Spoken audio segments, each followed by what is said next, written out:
نحمده ونصلي على رسول الكريم أما بعد فأعوذ بالله من الشيطان الرجيم بسم الله الرحمن الرحيم يسألونك ماذا أحل لهم قل أحل لكم الطيبات وما علمتم من الجوارح مكلبين تعلمونهن مما علمكم الله فكلوا مما أمسكنا عليكم واذكروا اسم الله عليه واتقوا الله إن الله سريع الحساب اليوم أحل لكم الطيبات وطعام الذين أوتوا الكتاب حل لكم وطعامكم حل لهم والمحصنات من المؤمنات والمحصنات من الذين أوتوا الكتاب من قبلكم إذا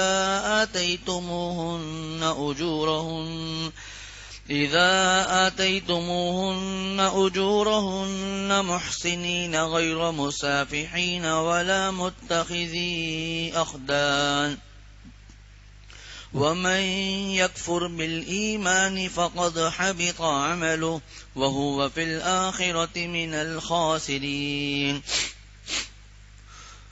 سورۃ المائدہ کی آیت نمبر 4 اور 5 کی ابھی تلاوت کی گئی ہے، اور یہیں پر سورۃ المائدہ کا پہلا رکوع مکمل ہو جاتا ہے، اور لا یحب اللہ چھٹے پارے کے 5 رکوع مکمل ہو جاتے ہیں۔ سورۃ المائدہ کی ابتدائی 3 آیتوں میں جو مضمون موجود ہے اس میں سے ایک تو یہ مضمون ہے ان جانوروں کا بیان ہوا جن کا گوشت کھانا ہمارے لیے حلال ہے۔ احلت لکم بہیمۃ الانعام الا ما یتلی علیکم، سوائے ان کے جن کے بارے میں تمہیں پڑھ کر سنایا جائے گا، غیر محل الصید وانتم حرم، بشرطے کہ تم احرام کی حالت میں ہو تو اس وقت شکار کو حلال نہ سمجھو۔ یہ احکامات تھے۔ اس کے بعد اگلی آیت میں اللہ تعالیٰ نے ارشاد فرمایا کہ حرمت علیکم المیتۃ، مردار حرام ہے، بہنے والا خون حرام ہے، خنزیر کا گوشت حرام ہے، سور کا گوشت حرام ہے، وما اہل لغیر اللہ بھی، جس جانور پر اللہ کے سوا کسی اور کا نام لیا گیا ہو وہ جانور حلال ہے، وہ جانور حرام ہے۔ اور اس کے بعد والمنخنقۃ والموقوذۃ والمتردیۃ والنطیحہ، جو جانور دم گھٹنے سے مر جائے، گلا گھٹنے سے مر جائے اور اوپر سے گر کے مر جائے، پہاڑ سے گر کے مر جائے، اسی طرح سینگ مار کسی جانور کو مارا گیا ہو یا کسی جانور کی ٹکر سے مر گیا ہو، لاٹھی وغیرہ سے مر گیا ہو، یہ تمام چیزیں بیان کی گئیں۔ اور فرمایا وما اکل السبع، جسے کسی درندے نے کھا لیا ہو وہ بھی حرام ہے، الا ما ذکیتم، مگر یہ کہ اس کو تم ذبح کر دو۔ اس طرح ان جانوروں کا بیان چلتا رہا، اور گزشتہ درس میں جو آخری لائن تھی اس میں یہ تھا کہ اگر یہ جانور جو حرام ہے لیکن کسی آدمی کا ایسا معاملہ ہو جائے جو بالکل مجبور ہو جائے، جس کی تفصیلات گزشتہ درس میں گزر گئی کہ ایسی شدید بھوک ہو کہ اس سے بےتاب ہو جائے اور اندازہ یہ ہو کہ اگر میں یہ مردار میں سے نہیں کھاؤں گا تو میں مر جاؤں گا، اتنا زیادہ اس کو بھوک ہو، اتنا زیادہ بھوک ہو، اس وقت اگر کوئی مردار سامنے آتا ہے یا خنزیر سامنے گوشت آتا ہے یا پھر اور جو چیزیں گزری، جو مردار مر گیا ہو یا پھر پہاڑ سے گر کے مر گیا ہو، گلا گھٹنے سے مر گیا ہو، جن کو حرام کہا گیا، تو اس صورت میں ان کا گوشت اتنا کھا لینا کہ جس سے جان بچ جائے، شوقیہ نہیں کھانا، اس کی قرآن پاک نے اجازت دی ہے فمن اضطر فی مخمصۃ۔ لیکن اس کا مطلب یہ نہیں ہے کہ کسی کے پاس کئی دنوں سے گوشت نہیں کھایا، اب 5-6 مہینے گزر گئے، کسی ایسی جگہ پر ہے جہاں پر ذبیحہ ہے ہی نہیں حلال، 5 اب گوشت کے لیے تڑپ رہا ہے، حالانکہ سبزیاں موجود ہیں، دوسری چیزیں موجود ہیں، ان کو چھوڑ کر اور کہے میں بے بس ہو گیا ہوں، میں کھا رہا ہوں سور کا گوشت، اس کی اجازت نہیں ہے۔ اس سے مراد یہ ہے فمن اضطر، بھوک میں بے بس ہو جائے، کوئی اور چیز کھانے کی نہ ہو اس وقت اس کی اجازت ہے۔ تو آج جو آیت تلاوت کی گئی پہلی آیت، اس میں صحابہ رضوان اللہ علیہم اجمعین کے ایک سوال کا تذکرہ ہے، جس طرح گزشتہ دروس میں بھی گزرا ہے کہ حضرات صحابہ رضوان اللہ علیہم اجمعین نے آپ صلی اللہ علیہ وسلم سے بہت کم ضرورت کے سوال کرتے تھے، خامخواہ کے سوالات نہیں کرتے تھے۔ تو گزشتہ دروس میں بھی ان کے سوالات گزرے۔ دوسرے پارے میں یسألونک عن الخمر والمیسر، یسألونک عن الاہلہ، یسألونک ماذا ينفقون، جو گزشتہ دروس میں گزر چکے۔ صحابہ رضوان اللہ علیہ مجمعین نے آپ صلی اللہ علیہ وسلم سے یہ سوال کیا۔ بعض حضرات نے صحابہ میں سے نام بھی ذکر کیا ہے، مشہور جو سخی ہے گزرا ہے حاتم تائی، ان کا بیٹا جو صحابی تھے حضرت عدی بن حاتم تائی، ان کا نام بھی موجود ہے کہ سوال کرنے والوں میں حضرت عدی بن حاتم رضی اللہ تعالیٰ عنہ موجود تھے۔ انہوں نے یہ سوال کیا کہ جو جانور ہمارے لیے حلال ہیں ان میں ہم شکار کر سکتے ہیں یا نہیں کر سکتے، اور شکار میں خصوصاً کتے کا تذکرہ کیا گیا کہ کتے کو بطور شکار کے استعمال کر سکتے ہیں یا نہیں۔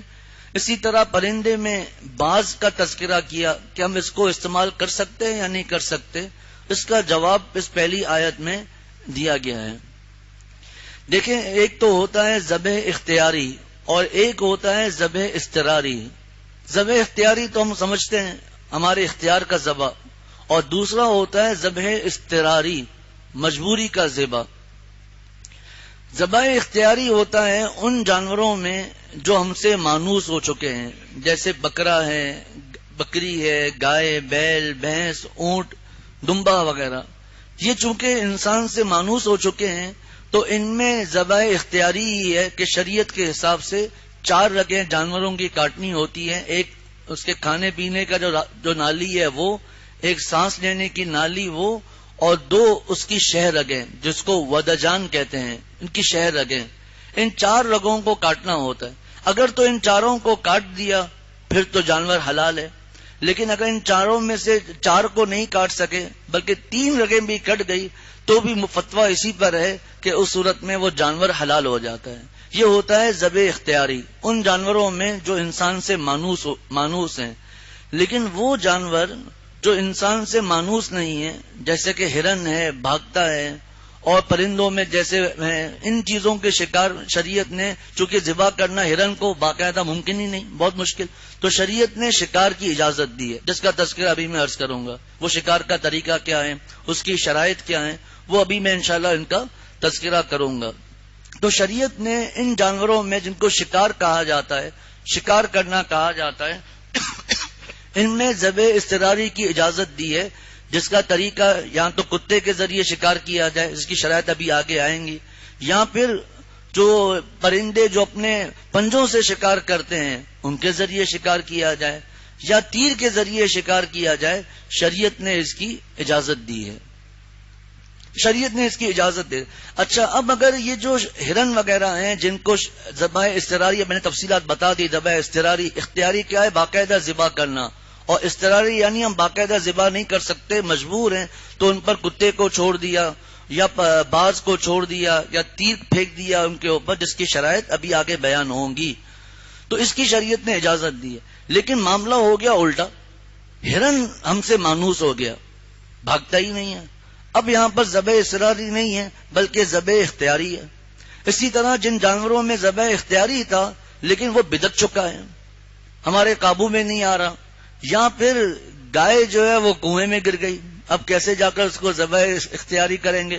تو یہاں پر بھی تیر کے ذریعے اس کو شکار کرنے کی اجازت ہے۔ لیکن یہ تو درس قرآن ہے، جب اپنا مسئلہ آئے گا تو باقاعدہ پوچھنا پڑے گا۔ بعض لوگوں کو سمجھنے میں بھی غلطی ہو جاتی ہے۔ مجھے ابھی بھی یاد ہے سیقول جب ہمارا پارا چل رہا تھا اور نکاح طلاق کے مسائل چل رہے تھے تو ایک ایک مسئلے کو میں 3 دفعہ بیان کرتا تھا، پھر بھی بعض ساتھیوں کو مغالطے ہو جاتے تھے، سمجھنے میں غلطی ہو جاتی تھی۔ تو اپنا معاملہ جب آئے گا، چونکہ یہاں بہت سے مسائل ہوتے ہیں، اپنا جب معاملہ آئے گا اس کو باقاعدہ پوچھا جائے گا کہ ہم نے درس میں یہ سنا ہے، اس کا طریقہ کیا ہے۔ اب بات چل رہی ہے ذبح اختیاری، تو سب کو پتہ ہی ہے۔ ذبح اضطراری جو اس آیت میں پوچھا گیا ہے کہ کتے کے ذریعے شکار کرنا یا باز وغیرہ کے ذریعے شکار کرنا. کتے سے جانور مراد سے کتا نہیں ہے، بلکہ ہر وہ جانور ہے جو اپنے جو دانت ہوتے ہیں ان کے ذریعے شکار کرتا ہے، گوشت کاٹتا ہے، تو یہ مراد ہے اس میں چیتے کو بھی داخل کیا گیا ہے کتابوں میں. اسی طرح صرف باز نہیں، دوسرے بھی ایسے پرندے اگر ہیں جو اپنے پنجوں سے شکار کرتے ہیں وہ بھی مراد ہے. لیکن اس کے لیے شریعت نے چند شرائط بیان کی ہیں جو کہ اس آیت میں بھی موجود ہیں. یہ بات پہلے عرض کر دوں گا تاکہ قرآن پاک کی آیت سمجھنا آسان ہو جائے. سب سے پہلی شرط یہ ہے کہ وہ جو کتا ہے یا جو پرندہ ہے، باز جس کو میں کہہ رہا ہوں، وہ تعلیم یافتہ ہو. تربیت یا اللہ کی شان. آج کل یہاں پر بھی یہ سبق چل رہا ہے اور ہمارے درس نظامی میں کتاب ہے اس میں بھی یہی سبق چل رہا ہے. تو میں نے طلبہ کو ہنستے ہوئے کہا کہ وہ تعلیم یافتہ ہو، میٹرک پاس ہو. تو تعلیم یافتہ میں کتا، اب پہلے کتے کی بات ہو رہی ہے. پہلی بنیادی شرائط بتا دوں. پہلی شرط یہ ہے کہ وہ تعلیم یافتہ ہو. اب باز کی تعلیم الگ ہے، کتے کی تعلیم الگ ہے جو آگے بیان کروں گا. دوسری شرط یہ ہے کہ اس کو باقاعدہ آپ نے خود چھوڑا ہو، اس کتے کو یا چیتے کو یا پھر باز کو ہم نے خود چھوڑا ہو. تیسری شرط یہ ہے کہ اس کو چھوڑتے وقت ہم نے بسم اللہ بھی پڑھا ہو. یہ تیسری شرط ہے. اور چوتھی شرط یہ ہے کہ اس نے اس جانور کو اپنے پاس روک دیا ہو. یہ جو پہلی جو شرط ہے وہ کہ تعلیم یافتہ ہو. تو کتے میں تعلیم یافتہ ہونے کا مطلب یہ ہے کہ کتے کی عادت کیا ہے کہ وہ جب شکار کرتا ہے اپنے لیے کرتا ہے، خود ہی اس میں سے کھاتا ہے اور غالباً اپنے دوسرے کتوں کو بھی نہیں دیتا. لیکن جب یہ تعلیم یافتہ ہو جائے تو اس کا مطلب یہ ہے کہ اس کو آپ نے سکھا دیا. اب کس طرح سکھاتے یہ نہیں پتا، لیکن اس کو آپ نے سکھا دیا، وہ گیا اور شکار کر کے آپ کے پاس لے کر آ گیا. پھر دوسری دفعہ گیا، پھر وہ شکار کر کے اپنے مالک کے پاس لے کر آ گیا. پھر تیسری دفعہ اس کو جب بھیجا، جب تیسری مرتبہ بھی وہ شکار لے کر آ گیا، اب اس کا مطلب یہ ہے کہ وہ پاس ہو گیا ہے اور تعلیم یافتہ ہو گیا ہے. چونکہ اپنی فطرت سے وہ بدل گیا نا، اپنی فطرت سے جب وہ بدل گیا تو ہم اس کو کہیں گے کہ تعلیم یافتہ ہو گیا. وہ تو اس کا فطرت تو یہ ہے وہ اپنے لیے رکھتا ہے، لیکن اس نے اپنے لیے نہیں رکھا، اپنے مالک کے لیے لے کر آ گیا. اور ایسا کم از کم 3 دفعہ ہونا چاہیے. وجہ فقہا نے یہ لکھی ہے کہ اگر وہ ایک آدھ دفعہ لے کر آ جائے تو ہو سکتا ہے اس کا پیٹ بھرا ہوا ہو سکتا ہے ابھی اس کو دل نہ کر رہا ہو. تو اس کا کتے کا تعلیم یافتہ ہونا یہ ہے کہ وہ کم از کم 3 مرتبہ اس کا مالک اس کو بھیجے شکار کے لیے اور وہ شکار لے کر اپنے مالک کے پاس آ جائیں. اب یہ کتا تعلیم یافتہ ہے، اب اس سے شکار کرانے کی اجازت ہے. اب جب چوتھی دفعہ جب بھیجیں گے تو وہ شکار حلال ہوگا اپنی شرائط کے ساتھ. اور بعض کے لیے اس کی تعلیم یہ ہے کہ جب اس کو آپ نے شکار کے لیے بھیجا، اب جب آپ نے اس کو واپس بلا دیا کہ واپس آؤ، تو اگر وہ واپس آ جاتا ہے تو اس کا مطلب یہ ہے کہ وہ پاس ہو گیا، تعلیم یافتہ ہو گیا. چونکہ کتے کی عادت یہ ہے کہ وہ شکار اپنے لیے کرتا ہے، جب اس نے اپنے مالک کے لیے کر لیا مطلب تعلیم یافتہ ہو گیا. بعض اور یہ پرندوں کی فطرت یہ ہے کہ وہ انسان سے بھاگتے ہیں، لیکن جب اس نے اپنی فطرت چھوڑ دی، انسان کی طرف واپس آ رہا ہے، اس کا مطلب وہ تعلیم یافتہ ہو گیا. تو کتے کا تعلیم یافتہ اور جو جانور ہیں جن کے میں نے شرائط بتا دی، تیز دانت والے ہوں، اپنے دانت سے کاٹتے ہوں، اپنے دانت سے شکار کرتے ہوں، تو ان کے تعلیم یافتہ ہونے کا مطلب یہ ہے کہ 3 مرتبہ ان کو چھوڑا جائے، 3 مرتبہ اپنے شکار کر کے اپنے مالک کے پاس لے کر آ جائے. اور پرندے کا تعلیم یافتہ یعنی باز کا تعلیم یافتہ ہونے کا مطلب یہ ہے کہ جب اس کو شکار کے لیے بھیجا جائے تو وہ واپس آ جائے اپنے مالک کے پاس. اس کا مطلب یہ تعلیم یافتہ ہو گیا. تو پہلی شرط یہ ہے کہ وہ چاہے پرندہ ہو، یا پرندے سے مراد باز جو اپنے پنجوں سے شکار کرتے ہیں، طوطا وغیرہ نہیں، یہ کہاں سے شکار کریں گے بھائی. تو پہلی شرط اگر پرندہ ہو یا کتا ہو یا جانور ہو وہ تعلیم یافتہ ہو، پہلی شرط. اس کا مطلب بتا دیا. دوسری شرط یہ ہے کہ اس کو انسان نے خود اپنی مرضی سے چھوڑا ہو، وہ اپنی مرضی سے نہ گیا ہو. تیسری شرط یہ ہے کہ وہ بسم اللہ پڑھ کر چھوڑا ہو، بسم اللہ الرحمن الرحیم یا بسم اللہ اللہ اکبر، یہ بسم اللہ پڑھ کے چھوڑا ہو. چوتھی شرط یہ ہے کہ وہ جب جائے تو خود نہ کھائے. اب تعلیم یافتہ تو ہو گیا، لیکن کتے 10ویں مرتبہ گیا، اپنی عادت سے مجبور خود کھانا شروع کر دیا، اب یہ حلال نہیں ہوگا. اور ایک شرط جو حضرت امام ابو حنیفہ رحمۃ اللہ علیہ نے، جو ہم آیت پڑھیں گے انشاءاللہ، من الجوارح سے لکھی ہے، وہ انہوں نے یہ بھی بیان فرمائی ہے کہ اس کو زخمی بھی کر دے، وہ جو جانور ہے وہ اس کو زخمی بھی کر دے۔ اب اور آگے بڑھتے ہیں، اگر تو اس نے اس کو زخمی کر لیا، دیکھیں اہم بات ہے سمجھیے گا، اگر تو اس نے اس کو زخمی کر لیا اور جب تک مالک اس کے پاس پہنچا وہ جانور مر چکا تھا، شکار مر چکا تھا، مالک کے پاس موقع نہیں تھا کہ اس کو ذبح کرے، تو یہ شکار، یہ جانور مالک کے لیے حلال ہے، یہ ہرن وغیرہ کا گوشت کھا سکتا ہے۔ اور اگر مالک وہاں پہنچا اور ابھی اس کی جان باقی تھی، اس کے پاس اتنا وقت تھا کہ اس کو ذبح کر لیتا، لیکن اس نے ذبح نہیں کیا اور جانور مر گیا، تو اس صورت میں اب وہ جانور اپنے مالک کے لیے حلال نہیں ہے۔ وجہ وہی جو شروع میں بتائی تھی کہ اب چونکہ ذبح اختیاری موجود تھا، اس کے طاقت میں تھا، وہ قادر ہو چکا تھا اس کو ذبح کرے، وہ ذبح نہیں کر رہا، مر گیا، تو چونکہ ذبح اختیاری پر قادر تھا، ذبح نہیں کیا، وہ جانور حلال نہیں ہے۔ اچھا، اسی طرح کتے نے جا کر اس جانور کو زخمی نہیں کیا، بلکہ اس کو دبوچتا رہا یہاں تک کہ وہ مر گیا، اس صورت میں بھی چونکہ زخم نہیں لگا ہے، خون نہیں نکلا ہے، وہ جانور حلال نہیں ہے۔ اسی طرح اس نے اس کو ٹکریں ماری یہاں تک کہ وہ مر گیا، خون نہیں نکلا، تب بھی وہ حلال نہیں ہے۔ تو یہ شرطیں بیان کر دی۔ اب ہم آیت کی طرف آتے ہیں، ایک دفعہ دوبارہ عرض کر دیتا ہوں۔ نمبر 1 تعلیم یافتہ ہو، عرض کر دیا تعلیم یافتہ کا مطلب کیا ہے۔ نمبر 2 بسم اللہ پڑھ کے چھوڑا ہو۔ نمبر 3 خود ہم نے چھوڑا ہو، اپنی مرضی سے نہ گیا ہو۔ نمبر 4 اس پر اس نے زخم بھی لگایا ہو اور اس کو کھایا نہ ہو۔ اللہ تعالیٰ ارشاد پانی دیجیے گا۔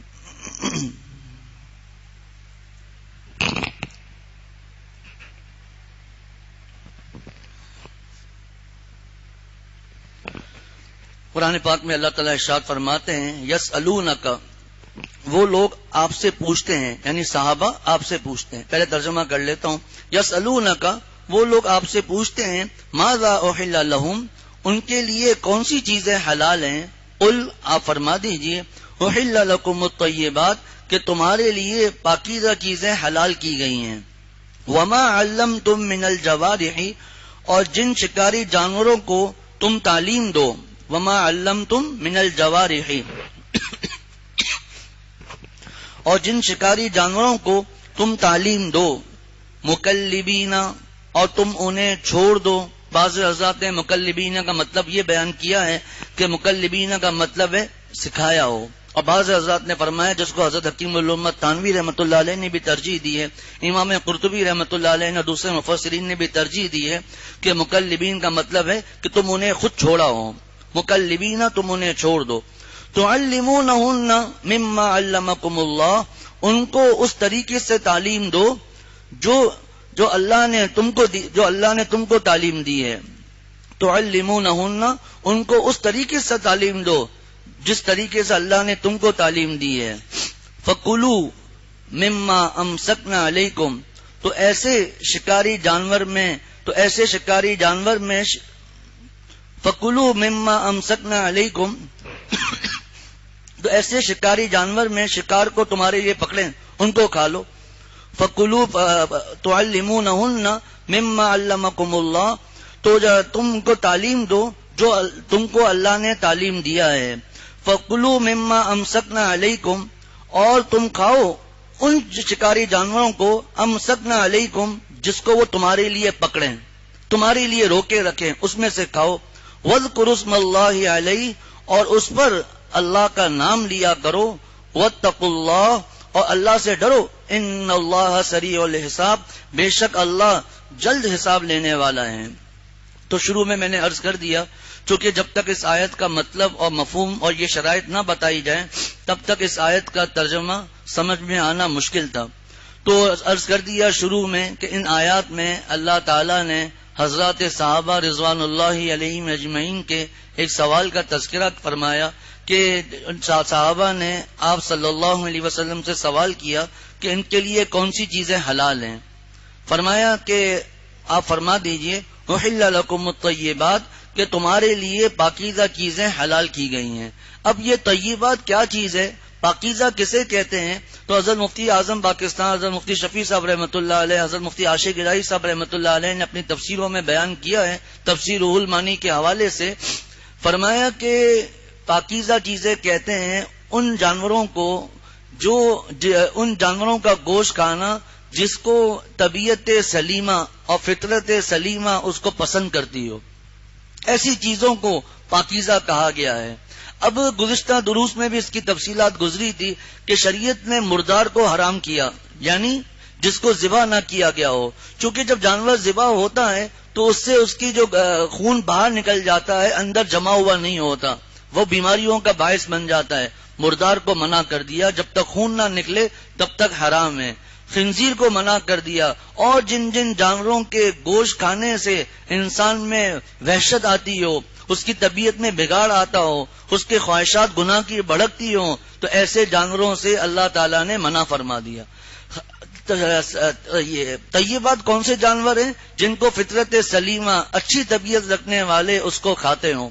اب سور ہے، نصرانی بہت شوق سے کھاتے ہیں، بہت شوق سے کھاتے ہیں ان کے گوشت کو، ان کے معاملات کیا ہیں۔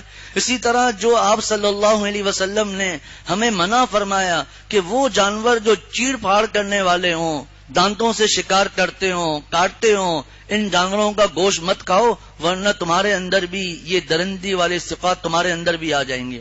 اسی طرح وہ پرندے جو چیڑ پھاڑ کرنے والے ہوں، ان کو بھی نہیں کھانا ہے، جیسے باز وغیرہ ہو گئے۔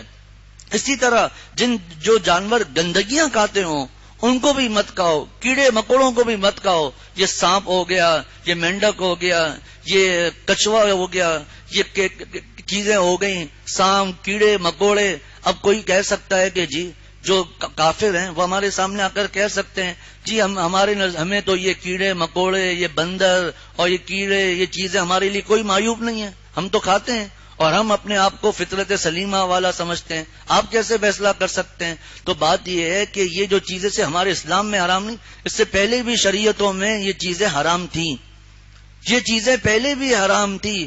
اور دوسری بات یہ ہے کہ جتنی گندی چیزیں ہیں یہ ان کو اس لیے اچھی لگتی ہیں کہ ان کی ایمان نہ لانے کی وجہ سے ان کی فطرت سلیمہ رہی نہیں ہے، ورنہ تو کل کو سب کہہ سکتے ہیں کہ ہماری فطرت صحیح ہے، ہم بالکل صحیح حالات پر ہیں۔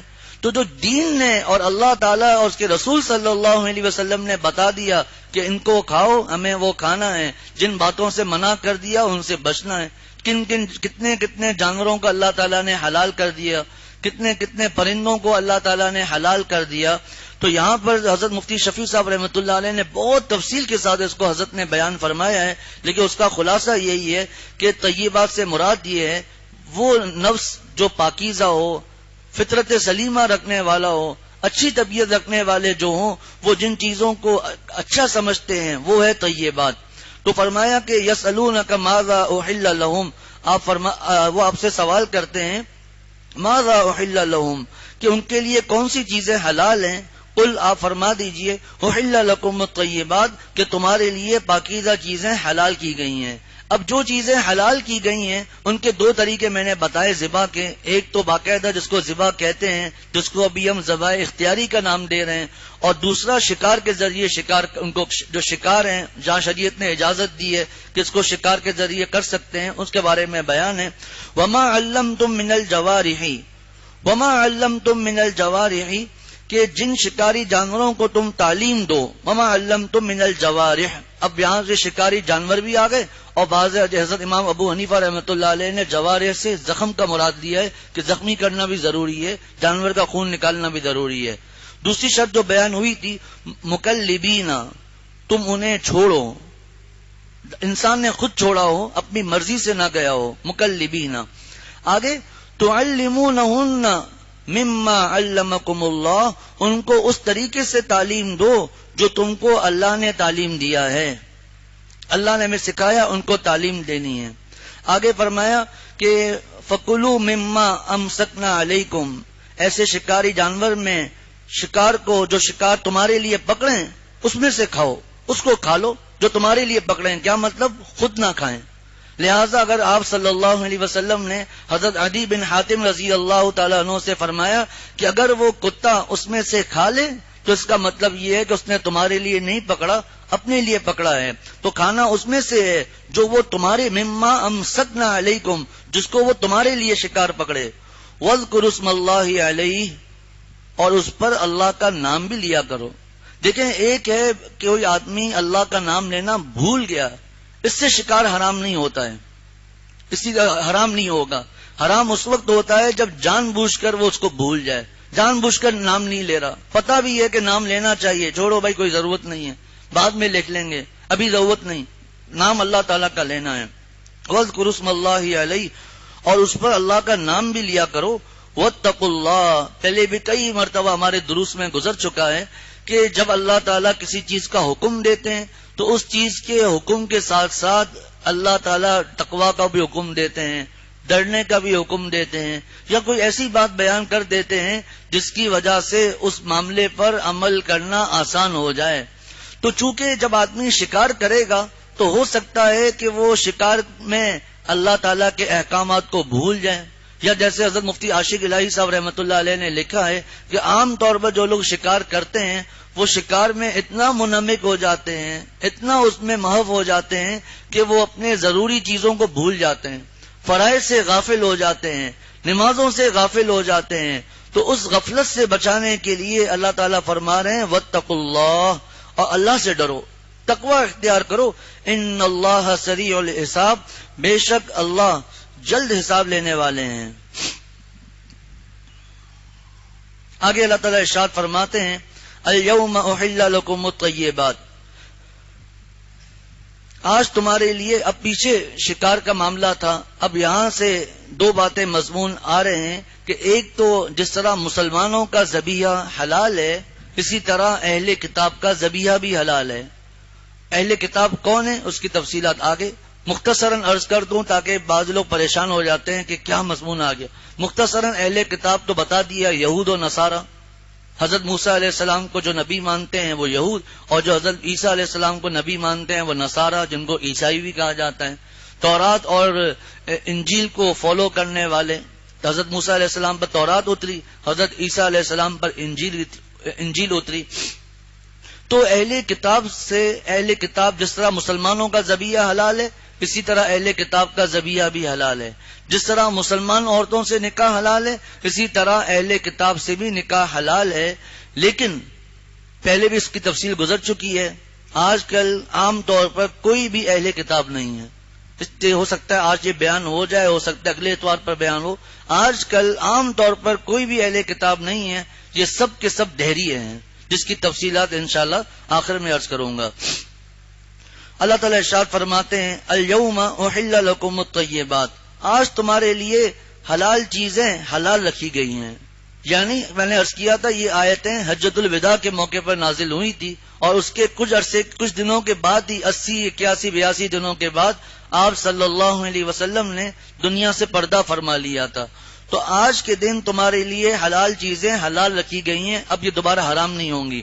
الیوم احل لکم الطیبات، آج تمہارے لیے حلال چیزیں حلال رکھی گئی ہیں۔ وطعام الذین اوتوا الکتاب حل لکم، اور جو لوگ کتاب دیے گئے ہیں یعنی اہل کتاب، وطعام الذین اوتوا الکتاب حل لکم، جو لوگ کتاب دیے گئے ہیں ان کا ذبیحہ یعنی جو وہ ذبح کریں ان کا ذبیحہ تم کو حلال ہے۔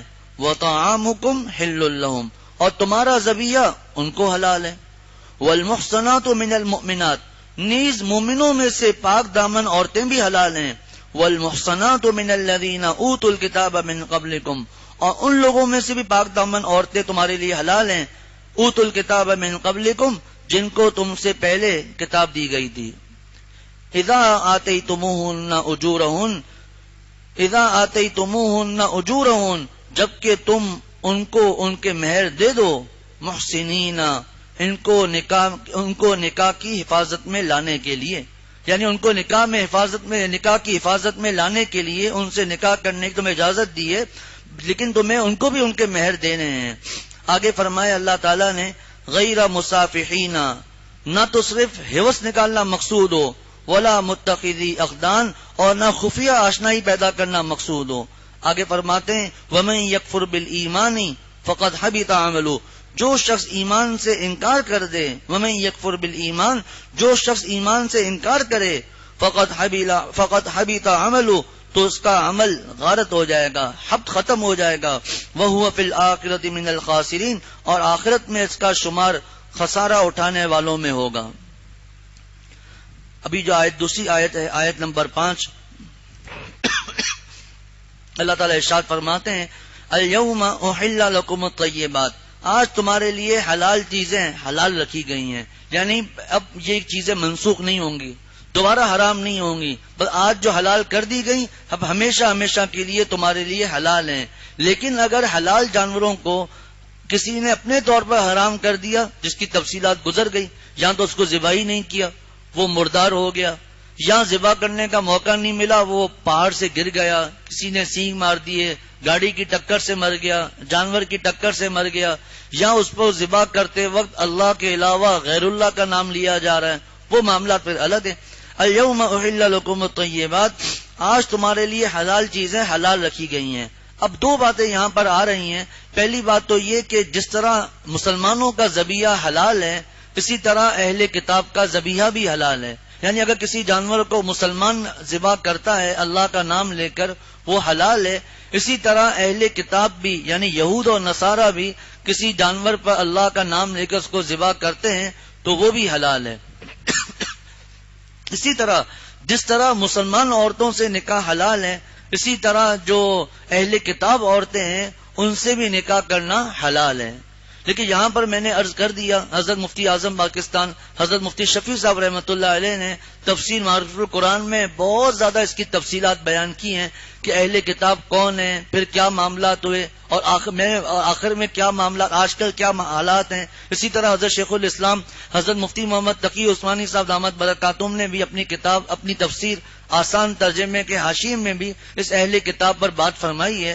ان باتوں کا خلاصہ یہ ہے کہ اگر اہل کتاب اپنے اصلی دین پر ہوں، جیسا کہ قرآن کے نازل ہونے کے وقت معاملہ تھا، اگر اسی طریقے پر ہوں تو ان کا ذبیحہ حلال ہے، کیونکہ یہ انہی چیزوں کا لحاظ کرتے تھے جن چیزوں کا مسلمان لحاظ کرتے تھے، کہ اللہ کا نام لیا جاتا تھا، طریقہ بھی وہی اختیار کیا جاتا تھا۔ اسی طرح جس طرح ہم مسلمانوں کے معاملات ہیں کہ ہمارے یہاں محرم عورتوں سے نکاح نہیں ہوتا، حرام ہوتا ہے، اسی طرح اہل کتاب میں بھی یہی تھا۔ جس طرح ہمارے یہاں تھا گواہوں کے معاملات ہونے چاہیے، اسی طرح ان کا بھی یہی معاملات تھا۔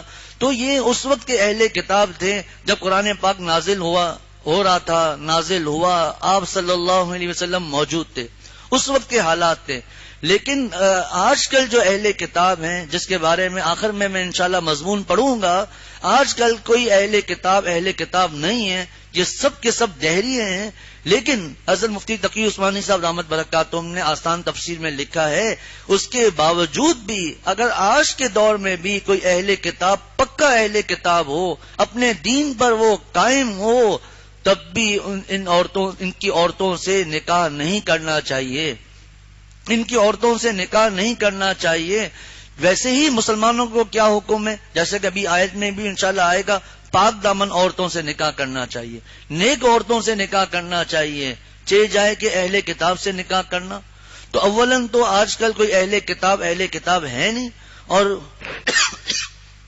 اگر دہری ہیں اہل کتاب نہیں ہیں، لیکن اگر آج کے دور میں بھی واقعی کوئی اہل کتاب ہوں، اپنے طریقے پر قائم ہوں، تب بھی ان سے نکاح نہیں کرنا چاہیے، کیونکہ ان کا باقاعدہ ایک مشن ہے کہ جس طرح یہ اپنا مذہب اپنی ہاسپٹلز کے ذریعے پھیلاتے ہیں، این جی اوز کے ذریعے پھیلاتے ہیں، مدد کرنے کے ذریعے پھیلاتے ہیں، اسی طرح یہ لوگ اپنے مذہب کو اور اہل کتاب اپنی عورتوں کو کہلا کر مسلمان لڑکوں سے شادیاں کرتی ہیں اور ان کے خاندان میں عیسائیت کو ترویج دیتی ہیں، یہودیت کو ترویج دیتی ہیں۔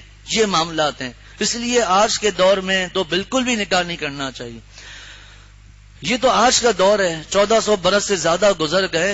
حضرت عمر فاروق رضی اللہ تعالیٰ عنہ کے زمانے میں مسئلہ تو یہی ہے کہ اہل کتاب سے نکاح حلال ہے، جائز ہے، حکم نہیں ہے کہ ان سے ہی نکاح کرو، جائز ہے۔ لیکن بہتر یہی ہے کہ اس زمانے میں مسلمانوں سے کیا جائے. مسئلہ تو یہی ہے. حضرت عمر فاروق رضی اللہ تعالیٰ عنہ کے دور کے عجیب و غریب واقعات حضرت مفتی شفیع صاحب رحمۃ اللہ علیہ نے لکھے ہیں کہ ایک صحابی نے کسی اہل کتاب میں سے کسی عورت سے شادی کر لی چونکہ اجازت تھی. حضرت عمر فاروق رضی اللہ تعالیٰ عنہ خلیفہ تھے, انہوں نے ان کو منع کر دیا. ان صحابی نے عرض کیا یا امیر المومنین کیا ان سے نکاح کرنا حرام ہے؟ تو حضرت عمر رضی اللہ تعالیٰ عنہ فرمانے لگے میں کوئی حرام کا نہیں کہہ رہا, لیکن اگر آپ ایسا کریں گے تو اس طرح دروازہ کھل جائے گا اور سب لوگ پھر مسلمان اور کتابی یا اہل کتاب سے ہی نکاح کریں گے. اس سے کیا ہوگا, مسلمان عورتیں رہ جائیں گی. مفتی اعظم پاکستان مفتی شفیع صاحب رحمۃ اللہ علیہ فرماتے ہیں کہ حضرت عمر رضی اللہ تعالیٰ عنہ نے نعوذ باللہ قرآن پاک کے خلاف کوئی کام نہیں کیا ہے. انہوں نے اپنے حالات کو دیکھ کر یہ فیصلہ کیا. جس طرح آپ صلی اللہ علیہ وسلم کے دور میں عورتیں جماعت سے نماز پڑھنے آتی تھی, ان کا طریقہ تھا, صفیں دور تھی, پردے کے ساتھ آتی تھی. لیکن جب حضرت عمر رضی اللہ تعالیٰ عنہ خلیفہ بنے, اس کے کچھ عرصے کے بعد حضرت عمر رضی اللہ تعالیٰ عنہ نے حالات کی سنگینی کو دیکھتے ہوئے عورتوں کو مسجد میں آنے سے منع کر دیا. امی عائشہ رضی اللہ تعالی عنہا سے کسی نے کہا کہ جس بات کی آپ صلی اللہ علیہ وسلم اجازت دیتے تھے حضرت عمر رضی اللہ تعالی عنہ نے کیسے منع کر دیا؟ فرمایا کہ جو حالات عمر کے پاس آئے ہیں, ان کے سامنے آئے ہیں, اگر ایسے حالات محبوب صلی اللہ علیہ وسلم کے سامنے بھی آتے تو آپ صلی اللہ علیہ وسلم بھی منع فرما دیتے. تو نعوذ باللہ حضرت عمر رضی اللہ تعالیٰ عنہ کے بارے میں یہ جملہ کہنا کہ حضرت نے لوگوں کو منع کیا اور انہوں نے قرآن پاک کے حکم میں نعوذ باللہ کوئی تحریف کی, ایسا نہیں ہے. حضرت عمر رضی اللہ تعالیٰ عنہ نکاح کو کوئی حرام نہیں سمجھتے تھے, لیکن ان کی جو باریک بینی تھی کہ آپ صلی اللہ علیہ وسلم نے جو ان کے بارے میں باتیں ارشاد فرمائی, اگر میرے بعد کوئی نبی ہوتا تو وہ عمر ہوتا. فرمایا کہ اللہ تعالیٰ نے حق کو عمر کی زبان پر جاری کر دیا ہے. اور پھر حضرت عمر رضی اللہ تعالیٰ عنہ کو اللہ تعالیٰ نے جو فراست عطا فرمائی تھی, جو فہم عطا فرمائی تھی, حضرت عمر رضی اللہ تعالیٰ عنہ نے اس کی روشنی میں یہ فیصلہ فرمایا. اب حضرت مفتی شفیع صاحب نے یہ جو دوسری آیت جو پڑھی گئی ہے, تقریباً 20 سے 25 صفحات اس کتاب میں بیان کی ہے, اتنی زیادہ تفصیل, سب کے حوالے موجود ہیں, لیکن میں اس میں سے تھوڑی سی بات صرف پڑھوں گا. جمہور صحابہ و تابعین کے نزدیک اگرچہ ازروِ قرآن اہل کتاب کی عورتوں سے فی نفسی نکاح حلال ہے. یہ تفصیل سے اس لیے پڑھ رہا ہوں کہ آج کل یہ فتنہ بہت زیادہ پھیلا ہوا ہے, اور اہل کتاب عورتوں سے نکاح کو کہا جاتا ہے کہ قرآن پاک میں نعوذ باللہ موجود ہے کہ نکاح کرو, تفصیلات پتہ نہیں ہے. جمہور صحابہ و تابعین کے نزدیک اگرچہ ازروِ قرآن اہل کتاب کی عورتوں سے فی نفسی نکاح حلال ہے, لیکن ان سے نکاح کرنے پر جو دوسرے مفاسد اور خرابیاں اپنے لیے اور اپنی اولاد کے لیے بلکہ پوری امت اسلامیہ کے لیے ازروِ تجربہ لازمی طور سے پیدا ہوں گی, ان کی بنا پر اہل کتاب کی عورتوں سے نکاح کو وہ مکروہ سمجھتے تھے. پھر وہ جو میں نے عرض کیا, ایک صحابی نے نکاح کیا, آپ صلی اللہ علیہ وسلم نے حضرت عمر رضی اللہ تعالیٰ انہوں نے ان کے لیے باتیں فرمائی, تو فرمایا آپ اس کو کیا میرے لیے حرام ہے؟ حضرت عمر رضی اللہ تعالیٰ عنہ نے جواب میں تحریر فرمایا میں حرام نہیں کہتا, لیکن ان لوگوں کی عورتوں میں عام طور پر عفت و پاک دامنی نہیں ہے اس زمانے میں, اس لیے مجھے خطرہ ہے کہ آپ لوگوں کے گھرانے میں اس راہ سے فحش و بدکاری داخل نہ ہو جائے. اس واقعے کو نقل کر کے حضرت محمد بن حسن رحمۃ اللہ علیہ نے فرمایا کہ فقہائے حنفیہ اسی کو اختیار کرتے ہیں کہ اس نکاح کو حرام تو نہیں کہتے, لیکن دوسرے مفاسد اور خرابیوں کی وجہ سے مکروہ سمجھتے ہیں. آگے سنیے. حضرت عمر فاروق رضی اللہ تعالی عنہ کا زمانہ خیر القرون کا زمانہ تھا. وہ خیر امتی قرنی, سب سے بہترین زمانہ میرا زمانہ ہے, صحابہ کا دور تھا. جبکہ اس کا کوئی احتمال نہیں تھا کہ کوئی یہودی نصرانی عورت کسی مسلمان کی بیوی بن کر اسلام اور مسلمانوں کے خلاف کوئی سازش کر سکے. اس وقت تو صرف یہ خطرات سامنے تھے کہ کہیں ان میں بدکاری ہو تو ان کی وجہ سے ہمارے گھرانے گندے ہو جائیں. وہاں اس وقت ان کی مجال نہیں تھی کہ وہ مسلمانوں کو کافر بنانا شروع ہو جائیں. ہمارے گھرانے گندے ہو جائیں یا ان کے حسن و جمال کی وجہ سے لوگ ان کو ترجیح دینے لگیں, جس کا نتیجہ یہ ہو کہ مسلمان عورتیں تکلیف میں پڑ جائیں. مگر فاروقی نظر دوربین اتنے ہی مفاسد کو سامنے رکھ کر ان حضرات کو طلاق پر مجبور کرتی ہے. اگر آج کا نقشہ، یہ بات بھی تقریباً 50 برس پہلے کی ہے، حضرت مفتی شفیع صاحب رحمۃ اللہ علیہ کا انتقال 76-77 اسلامی یہ انگریزی کے حساب سے ہوا تھا. اگر آج کا نقشہ ان حضرات کے سامنے ہوتا تو اندازہ کیجئے ان کا اس کے متعلق کیا عمل ہوتا. اول تو وہ لوگ جو آج اپنے نام کے ساتھ مردم شماری کے رجسٹروں میں یہودی یا نصرانی لکھواتے ہیں، ان میں بہت سے وہ لوگ ہیں جو اپنے عقیدے کی روح سے یہودیت و نصرانیت کو ایک لعنت سمجھتے ہیں. نہ ان کا تورات و انجیل پر عقیدہ ہے، نہ حضرت موسیٰ اور حضرت عیسیٰ علیہ السلام پر. وہ عقیدے کے اعتبار سے بالکل لا مذہب اور دہری ہیں. محض قومی یا رسمی طور پر اپنے آپ کو یہودی اور نصرانی کہتے ہیں. ظاہر ہے ان لوگوں کی عورتیں مسلمان کے لیے کسی طرح حلال نہیں ہیں، اور بالفرض اگر وہ اپنے مذہب کے پابند بھی ہوں تو ان کو کسی مسلمان گھرانے میں جگہ دینا اپنے پورے خاندان کے لیے دینی اور دنیاوی تباہی کو دعوت دینا ہے. اسلام اور مسلمانوں کے خلاف جو سازشیں اس راز سے اس آخری دور میں ہوئیں اور ہوتی رہتی ہیں، جن کے عبرت نامے روز آنکھوں کے سامنے آتے ہیں کہ ایک لڑکی نے پوری مسلم قوم اور سلطنت کو تباہ کر دیا، یہ ایسی چیزیں ہیں کہ حلال و حرام سے قطع نظر بھی کوئی ذی ہوش انسان اس کے قریب جانے کے لیے تیار نہیں ہے. الغرض قرآن و سنت اور اسوہ صحابہ کی روح سے مسلمانوں پر لازم ہے کہ آج کل کی کتابی عورتوں کو نکاح میں لانے سے کلی پرہیز کریں. اور حضرت مفتی عاشق الہی صاحب رحمۃ اللہ علیہ نے جو مضمون یہاں بیان کیا ہے وہ تو اور زیادہ سمجھنے کا ہے.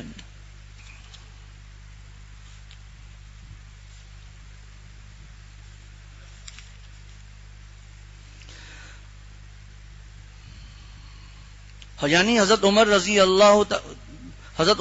اللہ تعالیٰ عنہ نے جو فرمایا، ہمارا بھی وہی مذہب ہے کہ ہم اس کو حرام نہیں قرار دیتے، لیکن اس بات کو ترجیح دیتے ہیں کہ مسلمان عورتوں سے نکاح کیا جائے اور انہیں یہودی اور نصرانی عورتوں پر ترجیح دی جائے. یہ ترجیح کی بات آج سے 1200 برس پہلے کی ہو رہی ہیں، آج کل کی بات میں نے عرض کر دی. حضرت عمر رضی اللہ تعالیٰ عنہ نے جو ارشاد فرمایا کہ یہودی اور نصرانی عورتوں سے نکاح کرنے کا سلسلہ جاری ہو جائے تو چونکہ ان میں حسن و جمال نظر آتا ہے، قوسین میں لکھا اگرچہ حسین ہے نہیں، اس لیے عموماً لوگ انہی کی طرف مائل ہوں گے اور مسلمان عورتوں کو چھوڑ دیں گے، جس کا نتیجہ یہ ہوگا کہ بہت سی مسلمان لڑکیاں بے بیاہی رہ جائیں گی، شادی کوئی کرے گا نہیں. ان کا یہ اندیشہ بالکل صحیح تھا. آج امریکہ، یورپ اور آسٹریلیا وغیرہ میں ایسا ہی ہو رہا ہے. احکر سے حضرت مفتی عاشق الہی صاحب سے ایک امام صاحب کی ملاقات ہوئی جو کینیڈا میں امامت کے فرائض انجام دیتے ہیں. انہوں نے فرمایا، مسلمان لڑکے میرے پاس نکاح پڑھوانے کے لیے آتے ہیں اور 100 میں سے تقریباً 90 نکاح ایسے ہوتے ہیں کہ نصرانی لڑکیوں ہی کو نکاح پڑھوانے کے لیے آتے ہیں اور مسلمان لڑکیوں کی طرف توجہ نہیں کرتے. اور اس سے بڑھ کر آج کل ایک بڑا فتنہ اور ہے، اور وہ یہ کہ نصارہ اپنے مذہب کو پھیلانے کے لیے جو طریقے سوچتے ہیں، میں نے عرض کیا مال تقسیم کرنا، اسپتال بنانا، اس میں لڑکیاں یہ بھی ہیں. ایک طریقہ یہ بھی ہے کہ مسلمان لڑکوں کو لڑکیاں پیش کرتے ہیں. مسلمان لڑکے یہ کہہ کر کہ ہمارے مذہب میں یہود و نصارہ سے نکاح جائز ہے، ان سے نکاح کر لیتے ہیں. یہ لڑکیاں چونکہ سکھائی پڑھائی ہوئی ہوتی ہیں اور نکاح کا مقصد ہی یہ ہوتا ہے کہ شوہر کو اور پیدا ہونے والی اولاد کو نصرانیت پر ڈال دیں، اس لیے وہ برابر اپنا کام کرتی رہتی ہیں اور شوہر اور اولاد کو نصرانی بنا کر چھوڑتی ہیں. ان حالات کے اعتبار سے بھی ضروری ہے کہ مسلمان اپنے نکاح کے لیے مسلمان عورتیں تلاش کریں اور ان کو ترجیح دیں. جیسا کہ میں نے عرض کیا کہ اہل کتاب کے بارے میں بہت تفصیلات ہیں جو تقریباً 20 صفحات میں موجود ہیں. جواہر الفقہ میں حضرت نے الگ اس کو بیان کیا ہے، تو اس کا یہاں موقع نہیں ہے. مختصراً میں نے بتا دیا کہ اہل کتاب کسے کہتے ہیں، اور آج کل کوئی اہل کتاب نہیں بلکہ دہری ہیں. اب یہ آیت، الیوم احل لکم الطیبات، آج تمہارے لیے حلال چیزیں حلال رکھی گئی ہیں. وطعام الذین اوتوا الکتاب حل لکم، اور جو لوگ کتاب دیے گئے ہیں ان کا ذبیحہ تم کو حلال ہے. یعنی اہل کتاب کا ذبیحہ حلال ہے. بقیہ جو کفار ہیں، فرمایا یہاں تک کہ سکھوں کی جو کتابیں ہیں، گرنتھ ہے اور جو وید ہے اور ایک اور کتاب کا نام لکھا ہے، یہ اہل کتاب نہیں ہے. اہل کتاب یہود و نصارہ ہی صرف ہیں. اس کے علاوہ جو مشرکین ہیں، ہندو ہیں، سکھ ہیں، ان سے کھانے کی دوسری چیزیں تو لی جا سکتی ہیں، روٹی ہے، اناج ہے، خریدنے کی چیزیں، گوشت کا معاملہ چل رہا ہے. اور یہاں طعام سے مراد ذبیحہ ہی ہے، سے کھانا مراد نہیں ہے. اور جو لوگ کتاب دیے گئے ہیں ان کا ذبیحہ تم کو حلال ہے. وطعامکم حل لہم، اور تمہارا ذبیحہ ان کو حلال ہے. آگے فرمایا والمحصنات من المؤمنات، نیز مومنوں میں سے پاک دامن عورتیں بھی، اور جن کو تم سے پہلے کتاب دی گئی ہیں ان کی بھی پاک دامن عورتیں بھی۔ اس کا مطلب یہ نہیں ہے کہ جو عورت پاک دامن نہیں ہے اس سے نکاح ہی نہیں ہوتا، یہ مطلب نہیں ہے۔ یہ مطلب نہیں ہے جو عورت پاک دامن نہیں ہے اس سے نکاح ہی حرام ہے، نکاح ہوگا ہی نہیں، ایسا نہیں ہے۔ قرآن پاک نے محصنات لے کر آئے تو اس میں ہمیں اس بات کی ترغیب دی جا رہی ہے کہ جب نکاح کیا جائے تو پاک دامن عورت سے کیا جائے، پاک دامن عورت سے نکاح کرنا چاہیے۔ والمحصنات من المؤمنات والمحصنات من الذین اوتوا الکتاب من قبلکم، آگے فرمایا اذا آتیتموہن اجورہن، جبکہ تم نے ان کو ان کا مہر دے دیا ہو۔ نکاح کے لیے مہر ضروری نہیں، پہلے بھی درس قرآن میں گزر گیا کہ ضروری نہیں کا مطلب عرض کر دے، اس کا مطلب مہر نہیں دینا، یہ مطلب نہیں ہے۔ مہر دینا تو واجب ہے۔ اگر کوئی آدمی نکاح کرتا ہے اور اپنی بیوی سے یہ کہتا ہے، نکاح کے وقت اس کو یہ کہا جاتا ہے کہ اس شرط پر تم سے نکاح میں کر رہا ہوں کہ میں تمہیں مہر میں ایک پیسہ بھی نہیں دوں گا۔ اب اس میں شرعی مسائل باقی ہیں، وہ یہاں کا موقع نہیں، نکاح ہو جائے گا البتہ۔ اب کتنا مہر دینا پڑے گا، کیا وہ کتنا چاندی بنے گی، کیا معاملات ہیں، اس کا یہاں موقع نہیں ہے، لیکن نکاح بہر صورت ہو جائے گا۔ تو اتنا بڑا مسئلہ بتا دیا کہ اگر کوئی کہتا ہے کہ میں تم سے اس شرط پر نکاح کر رہا ہوں کہ تمہیں میں مہر نہیں دوں گا، جب اس صورت میں بھی نکاح ہو جاتا ہے اور مہر دینا پڑے گا، تو جن صورتوں میں آج کل جیسے ہوتا ہے مہر مقرر کیا جاتا ہے پھر بھی مہر نہیں دیا جاتا، بعض علاقوں میں تو یہ ہے کہ مہر مقرر جتنا کرنا ہے کر لو، ہمیں دینا ہی نہیں ہے، ہمیں جتنا مہر مقرر کرنا ہے کر لو۔ 20 لاکھ روپیہ مہر مقرر کیا جاتا ہے، دینے کا ارادہ ہی نہیں ہے۔ کتنا بڑا گناہ ہے، اس پر تفصیلات چوتھے سپارے کے شروع میں گزر چکی ہیں۔ تو اس کا مطلب کوئی یہ نہیں ہے کہ مہر کے بغیر نکاح ہی نہیں ہوگا، یہ ان کو ترغیب دینے کے لیے کہ دیکھو اہل کتاب سے بھی عجیب و غریب بات درس قرآن میں اس وقت تیاری کے وقت ذہن میں نہیں تھی، جب کتابی عورتوں کی یہ ہے کہ ان سے نکاح کرو تو ان کو مہر دینا ہے، تو جو مسلمان عورتیں ہیں ان کے لیے کیا معاملہ ہوگا؟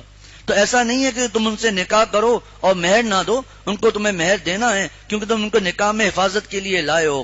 آگے فرمایا کہ غیر مصافحین ولا متخذی اخدان، نہ تو صرف حوث نکالنا مقصود ہو، ولا متخذی اخدان، نہ خفیہ آشنائی پیدا کرنا مقصود ہو، یعنی نکاح تو نہیں ہوا، اب ذمی عورتیں ہیں، یعنی اہل کتاب سمجھ لیں، یہ عورتیں ہیں چونکہ گناہ کے لیے راضی ہیں تو ان سے گناہ والی زندگی گزار رہا ہے، چھپ چھپ کے گناہ کر رہا ہے، اعلانیہ گناہ کر رہا ہے، اس کی اجازت نہیں ہے۔ اسی سے معلوم ہوا کہ جو آج کل جو معاملہ ہے کہ نکاح نہیں کیا جاتا اور یہ لڑکی وہ لڑکی اس لڑکی سے دوستی، کتنا بڑا گناہ تو گناہ ہی ہے، لیکن شریعت نے پاکیزگی کی صورت عطا فرمائی ہے، اس کو چھوڑ کر جس کو اللہ فرمانا ہے ایسا مت کرنا کہ صرف حوث نکالنا ہی مقصود ہو اور نہ خفیہ آشنائی پیدا کرنا مقصود ہو۔ آگے فرمایا وَمَن يَكْفُرْ بِالْإِيمَانِ فَقَدْ حَبِطَ عَمَلُهُ، جو شخص ایمان سے انکار کرے فقط حبط عملو، تو اس کا عمل غارت ہو جائے گا، ختم ہو جائے گا، وَهُوَ فِي الْآخِرَةِ مِنَ الْخَاسِرِينَ، اور آخرت میں اس کا شمار خسارہ اٹھانے والوں میں ہوگا۔ اللہ تعالیٰ ہم سب کو اس سے بچائے۔ قرآن پاک کے احکامات پر ہمیں اللہ تعالیٰ عمل کرنے کی توفیق عطا فرمائے۔ وآخر دعوانا ان الحمد للہ رب العالمین۔